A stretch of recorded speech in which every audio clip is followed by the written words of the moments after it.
Hi അസ്സലാമു അലൈക്കും. ഇന്ന് ഞാൻ വന്നിട്ടുള്ളത് നമുക്ക് നല്ല ടേസ്റ്റി ആയിട്ടും വെറൈറ്റി ആയിട്ടും ചെയ്തെടുക്കാൻ പറ്റിയ നല്ലൊരു സ്നാക്കിൻ്റെ റെസിപ്പിയാണ്. അത് നമുക്ക് ഇത് ഇഫ്താറിനായാലും വൈകുന്നേരങ്ങളിലായാലും നല്ല ടേസ്റ്റി ആയിട്ട് തന്നെ ഉണ്ടാക്കിയിട്ടെടുക്കാൻ വേണ്ടിയിട്ട് പറ്റും കേട്ടോ. അങ്ങനെ നല്ലൊരു റെസിപ്പി ആയിട്ടാണ് വന്നിട്ടുള്ളത്. അപ്പോൾ വീഡിയോ എല്ലാവരും ഒന്ന് കണ്ടു നോക്കാം. കണ്ട് ഇഷ്ടപ്പെടുവാണെങ്കിൽ നിങ്ങളുടെ എല്ലാ സപ്പോർട്ടും ഉണ്ടാവും കേട്ടോ. അപ്പോൾ ഞാൻ അതിന് വേണ്ടിയിട്ട് ഒരു പാത്രത്തിലേക്ക് 1.25 കപ്പ് മൈദ ഇട്ട് കൊടുക്കുന്നുണ്ട്. ഒപ്പം തന്നെ ഇതിലേക്ക് ആവശ്യത്തിനുള്ള ഉപ്പ് കൂടി ചേർത്ത് കൊടുക്കുക. ഇനിയിപ്പോൾ ഒരു പിഞ്ച് ബേക്കിംഗ് സോഡ കൂടി ചേർക്കുന്നുണ്ട്. എന്നിട്ട് നമുക്കിത് നന്നായിട്ട് ഒന്ന് മിക്സ് ആക്കിയിട്ട് എടുക്കാവുന്നതാണ്. അതിനുശേഷം ഞാൻ ഒരു കപ്പ് വെള്ളം എടുത്തിട്ടുണ്ട്. അപ്പോൾ ഇത് നോർമൽ വാട്ടറാണ്, ചുടുവെള്ളമൊന്നുമല്ല, സാധാ പച്ചവെള്ളമാണ് എടുത്തിട്ടുള്ളത്.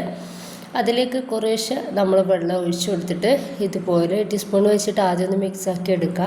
എൻ്റെ കയ്യിൽ നന്നായിട്ട് ഒട്ടൂല കേട്ടോ. അപ്പോൾ അതുകൊണ്ടിട്ടാണ് അതിന് പറഞ്ഞിട്ടുള്ളത്. അതിന് കുറച്ചുകൂടി വെള്ളം ഒന്ന് ഒഴിച്ചു കൊടുത്തിട്ട് വീണ്ടും ഇതുപോലെ തന്നെ ഒന്ന് റെഡിയാക്കിയിട്ടെടുക്കുക. സാധാരണ നമ്മൾ മൈദൊക്കെ കുഴച്ചെടുക്കൂല, ആ ഒരു രൂപത്തിൽ തന്നെ ഇതും കുഴച്ചെടുക്കേണ്ടത്. അതിന് ഞാൻ ഈ ടീസ്പൂണ് ഒന്ന് മാറ്റുന്നുണ്ട്. എന്നിട്ട് കൈ വെച്ചിട്ട് നമുക്ക് ഇതൊന്ന് ഒരു ഡോ ആക്കിയിട്ടെടുക്കാം. വെള്ളം നമുക്ക് ആവശ്യത്തിന് ഒഴിച്ചു കൊടുത്തിട്ട് ഒന്ന് റെഡിയാക്കിയിട്ട് എടുക്കാം കേട്ടോ. ഇനിയിപ്പോൾ ഞാൻ ഇതുപോലെ ഒന്ന് റെഡിയാക്കിയിട്ട് എടുത്തിട്ടുണ്ട്. കുറച്ച് ഓയിൽ കയ്യിലേക്ക് ആക്കി കൊടുത്തിട്ട് ഒന്നിട്ട് ഒന്ന് റെഡിയാക്കിയിട്ട് എടുക്കുന്നുണ്ട്. അപ്പോൾ ഇങ്ങനെ ആകുമ്പോൾ നമ്മൾ കയ്യിൽ വല്ലാണ്ട് ഒട്ടൂല കേട്ടോ. അതുകൊണ്ടിട്ടാണ് ഞാൻ ആദ്യം തന്നെ ടീസ്പൂൺ വെച്ചിട്ട് ഞാൻ ഒന്ന് റെഡിയാക്കാൻ വേണ്ടിയിട്ട് പറഞ്ഞിട്ടുള്ളത്. അപ്പോൾ ഇതുപോലെ ഒന്ന് റെഡിയാക്കിയിട്ട് എടുത്തിട്ട് ഒരു 5 മിനിറ്റ് ഞാനിത് നന്നായിട്ട് തന്നെ കൗണ്ടർ ടോപ്പിലിട്ടിട്ട് കുഴച്ചെടുക്കുന്നുണ്ട്. അപ്പോൾ ഒരു 5 മിനിറ്റ് ഞാനിതൊന്ന് കുഴച്ചെടുത്തിട്ടുണ്ട്. അപ്പോൾ നല്ല സോഫ്റ്റ് ആയിട്ടുണ്ട് നമ്മുടെ ഒരു മാവ്. ഇനിയിപ്പോൾ നമുക്ക് ഇനിയിപ്പോൾ കുറച്ച് ബോൾസുകളാക്കിയിട്ട് നമ്മുടെ ഒരു മാവ് ഒന്ന് മാറ്റണം.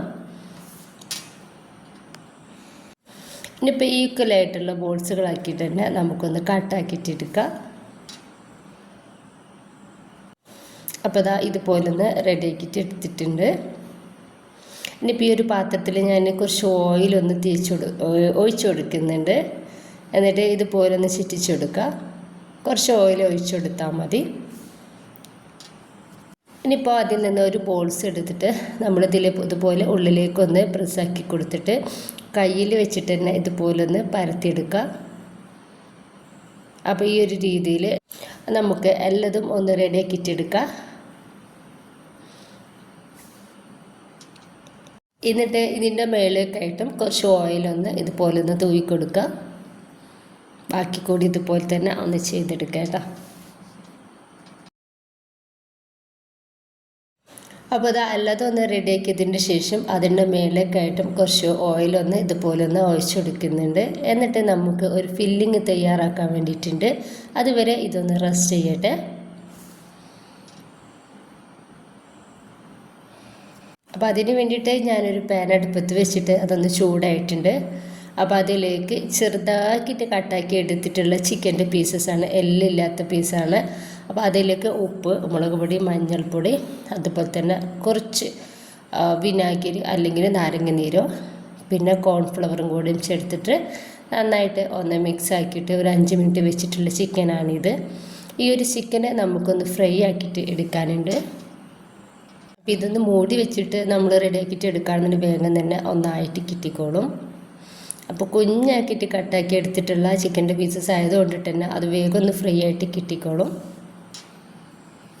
അപ്പോൾ നമ്മുടെ ചിക്കൻ്റെ പീസസൊക്കെ ഒന്ന് റെഡി ആയിട്ടുണ്ട്. അപ്പോൾ ഇത്രയും മതി. ഈ ഒരു സമയത്ത് നമുക്ക് ഈ ചിക്കൻ്റെ പീസസ് മൊത്തത്തിലായിട്ട് ഈ ഒരു പാനിൽ നിന്നും ഒന്ന് എടുത്ത് മാറ്റാവുന്നതാണ്. അതിനുശേഷം അതേ പാനിലേക്ക് തന്നെ കുറച്ച് വെളിച്ചെണ്ണ ഒഴിച്ചു കൊടുത്തിട്ട് അതിലേക്ക് കുറച്ച് കറിവേപ്പിൻ്റെ ഇട്ട് കൊടുക്കുന്നുണ്ട്. അപ്പോൾ തന്നെ ഒരു 2 മീഡിയം സൈസുള്ള സവോളയും 2 പച്ചമുളക് പൊടിയായിട്ട് അരിഞ്ഞതുകൂടി ഇതിലേക്ക് ചേർത്ത് കൊടുത്തിട്ടുണ്ട്. അപ്പം തന്നെ ഒരു ചെറിയൊരു ക്യാരറ്റ് കൂടി ചെറുതാക്കിയിട്ട് കട്ട് ചെയ്തെടുത്തിട്ടുള്ളതാണ്, അതുകൂടി ചേർക്കുന്നുണ്ട്. പിന്നെ ഇതാ ഒരു ചെറിയ തക്കാളിയാണ്, അതുകൂടി ചേർത്ത് കൊടുക്കുന്നുണ്ട്. എന്നിട്ട് ഇതിലേക്ക് ആവശ്യത്തിലുള്ള ഉപ്പ് കൂടി ചേർത്ത് കൊടുത്തിട്ട് നമുക്ക് നന്നായിട്ടൊന്ന് മിക്സ് ആക്കിയിട്ടെടുക്കാം. നന്നായി മിക്സ് ആക്കിയതിൻ്റെ ശേഷം നമുക്കത് മൂടി വെച്ചിട്ട് വേവിച്ചിട്ടെടുക്കാവുന്നതാണ്. അപ്പോൾ ഈ ഒരു വെജിറ്റബിൾസ് മൊത്തത്തിൽ ഒരു പകുതി വേവായാൽ നമുക്കിതിലേക്ക് കുറച്ച് പൊടികളൊന്ന് ചേർത്ത് കൊടുക്കേണ്ടതുണ്ട്.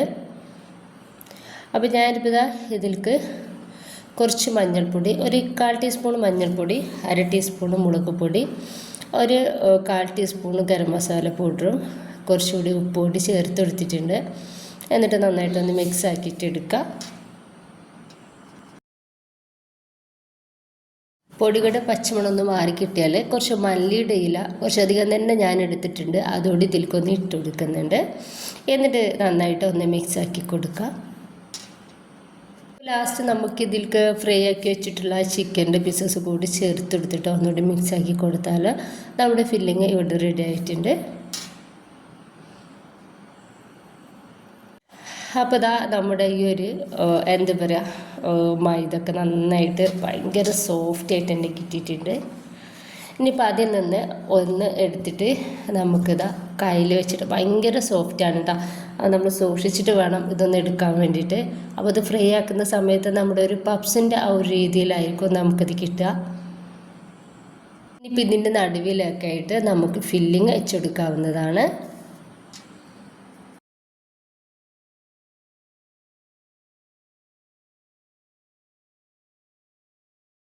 എന്നിട്ട് ഇതുപോലെ നമുക്ക് എല്ലാ സൈഡും ഇങ്ങനെ എന്താ പറയുക ഉള്ളിലേക്കാക്കി കൊടുക്കുക.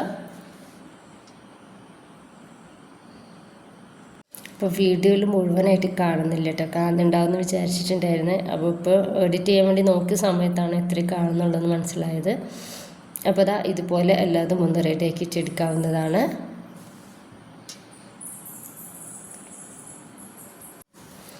അപ്പോൾ നമ്മൾ അതിൻ്റെ ഉള്ളിൽ ആ ഒരു ഫില്ലിങ് വെച്ച് കൊടുത്തിട്ട് ഇതുപോലെ ഒന്ന് മടക്കിയിട്ട് ഒന്ന് റെഡിയാക്കിയിട്ട് എടുത്താൽ മതി.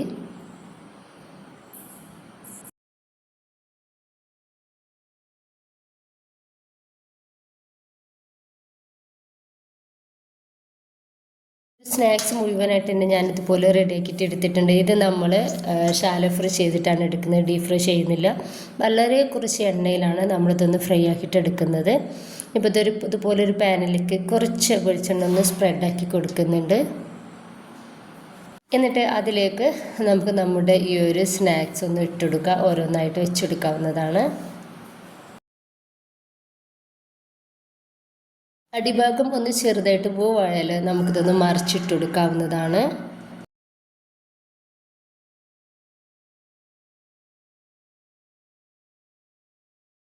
സ്നാക്സ് 2-3 പ്രാവശ്യമായിട്ട് തിരിച്ച് മറിച്ചിട്ടിട്ട് വേണം നമുക്ക് റെഡിയാക്കിയിട്ട് എടുക്കാൻ വേണ്ടിയിട്ട്. അപ്പോൾ ഇതിൻ്റെ സൈഡ് ഭാഗമൊക്കെ നമുക്ക് ഇതുപോലെ ഒന്ന് വെച്ച് കൊടുത്തിട്ട് അവിടെയൊക്കെ ഒന്ന് റെഡിയാക്കിയിട്ട് എടുക്കാനുണ്ട്. അതിൽ കുറച്ച് സമയം നമ്മളിങ്ങനെ പിടിച്ചു വെച്ചാൽ തന്നെ ആ സൈഡിലൊക്കെ ഒന്ന് വേവായിട്ട് കിട്ടിക്കോളും. ഇത് റെഡി ആയിട്ടുണ്ട്. അപ്പോൾ ഞാനിപ്പോൾ അതിൽ നിന്നും ഒന്നെടുത്ത് മാറ്റുന്നുണ്ട്. ഞാനൊരു സ്നാക്സ് മുഴുവനായിട്ട് റെഡിയാക്കിയിട്ട് എടുത്തിട്ടുണ്ട്. നമ്മുടെ പപ്സിൻ്റെ ആ ഒരു എന്താ പറയുക ആ ഒരു ടേസ്റ്റും ഇതിലേക്കാണ് നമുക്കൊരു സ്നാക്സ് കിട്ടുന്നത്. അപ്പോൾ നല്ല ടേസ്റ്റി ആയിട്ടുള്ള നല്ലൊരു സ്നാക്സ് തന്നെയാണ്. എല്ലാവരും ഇതുപോലെ ഒന്ന് റെഡിയാക്കി നോക്കാം. ഇഷ്ടമായിട്ടുണ്ടെങ്കിൽ നിങ്ങളുടെ എല്ലാ സപ്പോർട്ടും ഉണ്ടാവും കേട്ടോ. സബ്സ്ക്രൈബും കമൻറ്റും ലൈക്കും ഷെയറൊന്നും ചെയ്യാൻ വേണ്ടിയിട്ട് മറക്കരുത്. ഇൻഷാല്ലാ, ഓക്കെ, ബൈ.